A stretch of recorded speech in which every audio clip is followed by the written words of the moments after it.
Pinasigidan ti ama ti ili anak bukel Ilocosur ani Mayor Timoteo Cabrera nga ori mabilbilang iti biktima iti sakit a dengue iti masakupan na ket ita nga nakasagana latta iti tulong nga naggapo iti calamity fund iti nasao nga ili nako na napinga dasagasot nga ribo a piso nga pondo nga nakalaan kadagiti agkasapulan ana biktima iti nasao nga sakit imbaga napinga awan iti pakadanagan dagiti umili no ipande pa check up wenno i-confine dagiti anakda iti hospital gapuanan ta adda ti sisadaan nga duwa nga ambulansya iti nasao nga ili ang mabalinda nga aramaten. No, may panggap ti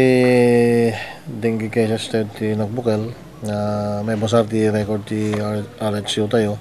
ket dan sarok nga 20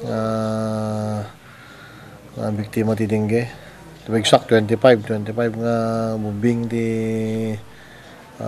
biktima ti kauno dengue cases ti nagbukel.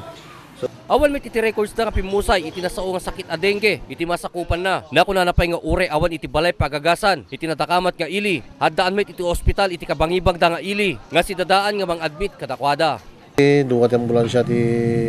may munisipyo tayo ket ako sa namin nga pasyente tayo ti nagbukel takit may probaydan tayo ti lugan nalaklaka ti pandakay pandakay ti ospital ken may sa ti nagbukel adjacent mo ti Narbacan nga